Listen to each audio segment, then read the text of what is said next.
When Courtney Baxter started her senior year at Hutch Tech, she thought she knew exactly what career path she wanted to pursue: fashion designing. Encouraged by her parents and teachers to participate in extracurricular activities, Courtney was prompted to join LPCiminelli's Construction Connections Team Program, formerly known as ACE. Well, when I first heard about the ACE program, I didn't think much of it. It was just me trying to pick up extracurriculars. So I went there and we went to see a tour of City Hall. Everything was fine. I wasn't on and on because the building is a building. And, I liked all the administrators for the simple fact that they looked like me. And, it was a good experience at first. My opinion about construction did not change until I got my scholarship with Bayer. I went to a technical school and, I did ACE program, but it was to do it just to do it. It wasn't because construction was my thing. It was just, where my path led me. My opinion about construction did not change until I got to Bayer & Associates. After I got my scholarship and did an interview, I had no intentions whatsoever to be in this field. I went to a technical school and I did the ACE program, but it was just to do it. It wasn't because it was my thing, it was just another thing to do. Construction is where my path led me, but it was not where I always wanted to be. At the time, a career in construction was the furthest thing from Courtney's mind. Courtney attended her first few sessions with reluctance, but as the months rolled by, she learned about such topics as site safety, architectural design, and environment awareness. In February of 2008, Courtney was introduced to cost estimating by two representatives of Bayer & Associates. The students were given an assignment which included a drawing with dimensions, a list of materials, and prices. With that information, Courtney and the other students were asked to calculate a cost for the area depicted on the drawing. At the end of the session, Bayer & Associates presented a paid summer internship opportunity to the students. Along with this internship, Bayer offered a scholarship for tuition at Erie Community College. Furthermore, if all went well, Bayer would employ the selected student during the school year. Courtney was hesitant, but soon realized the opportunity was too good to pass by. Shortly afterward, Courtney applied for the internship and was interviewed by Bayer representatives. She was offered the position and has been working with Bayer ever since. If I had to do ACE all over again, without a doubt in my mind, I would.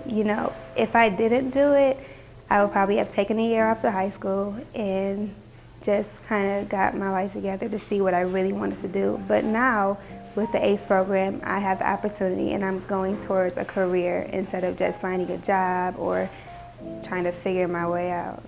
The biggest challenge with working in a tennis school is my schedule. I work 2 jobs and I'm enrolled in 20 credit hours of school, so my life is so busy. But it gets tiring at times, but I think what makes me overcome it the most is just thinking about my future and just knowing, one day this is going to be a really good thing and I'm not going to regret it. The best advice I could give to a current high school student is to take every opportunity that you get. If you learn something or not, whether it be a good experience or bad, in the end you can still take something from it. Never be stuck on an idea, a job, or a career. Take risks and just, get what you can out of life. Don't be so stuck and stubborn. Well, at Bayer, I pretty much already learned the takeoff process, so right now I'm pretty much just focusing on perfecting it and just getting better every step of the day, learning more and just, getting better numbers and making sure everything is correct. Aside from the actual estimating, I learn little life lessons every day. I learn things from each one of my bosses.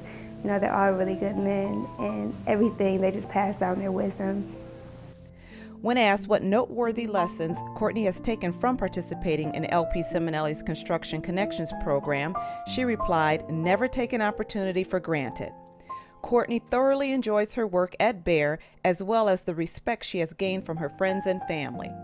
She plans to continue working as a cost estimator after graduation and is aspiring to someday start her own construction firm. LPCiminelli congratulates Courtney Baxter for being this month's Student Spotlight, and we wish her much continued success.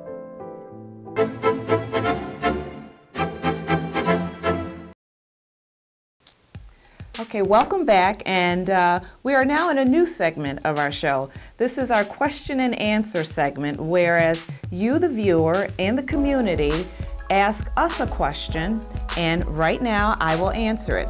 Today we're doing it via Facebook. So if you are a Facebook fan, then you have the opportunity to go into our page, go onto the discussions tab, type in your question, and I will answer them. And today our first question comes from Damian Ramos. And Damian asks, for those of us who aren't aware, can you explain to us the role of the JSCB in the Reconstruction project? Okay. The Joint School Construction Board is made up of a chair, who is our own Mayor Byron Brown, the Buffalo Public Schools Superintendent, Dr. Williams, along with the City Controller, Andy Sanfilippo, and two of our board members at large, Christopher Jacobs and Florence Johnson. The Joint Schools Construction Board was created to monitor the construction of the schools, and they also approve the various stages of the projects. Okay, Damian's next question is, how are the individual architects selected for each project? Okay, well, first off, we've had many architecture firms working on various school projects. Basically, the process starts with we send out a request for proposal, also known as an RFP. And those who wish to respond, those proposals are reviewed by the district and the program manager, which is LPCiminelli, and together a decision is made on which architect would work on what phase of the project site.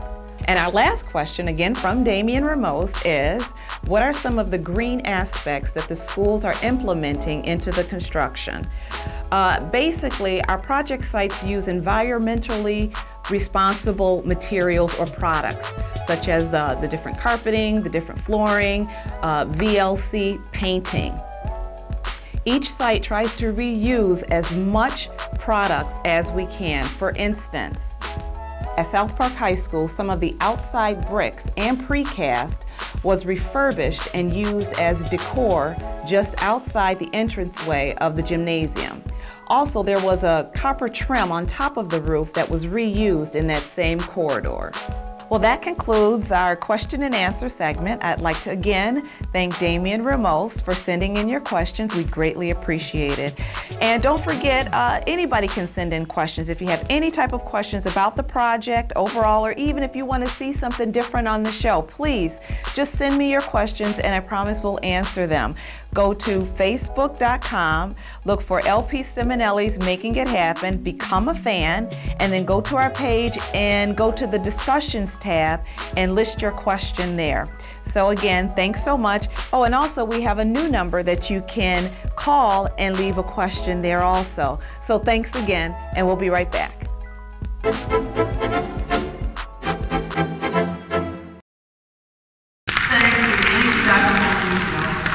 My name is Tanja Williams, and as Dr. Mauricio shared, I oversee the Guidance and Counseling Department for the Buffalo Public School District. And I would like to just humbly welcome you to this event. To me, it really is one of the most important activities that the Buffalo School District is involved in. It's one of the most important because it's preparing our young people for the next step. Whether it's a 4-year college, 2-year college, trade school, work, whatever it is, we have something today for you to help you. So I would just like to welcome you, and I'm going to take a few minutes to introduce our superintendent, who is Dr. James Williams. Now, to the parents, college is very expensive. It's very expensive. I have 2 daughters, twin daughters in college, and I've been blessed and fortunate enough to be able to support them financially. They're supposed to graduate on May 8th, which is Mother's Day weekend. Now I want all of you to, if you pray for them, cross your fingers, do something. I hope they finish, because it's tough financially sending youngsters to college. And it's tough to convince them when you pay $15,000 a year for 4 years, $60,000. Then you graduate, you come out and get a $30,000 a year job. It's tough to get them to see the connection, but you have to look young people at the future. So we're here today to support you. And any student here, this is my commitment. And any parent, if you're running into problems, trying to get into college, give us a call. Give the superintendent a call. This is my mission.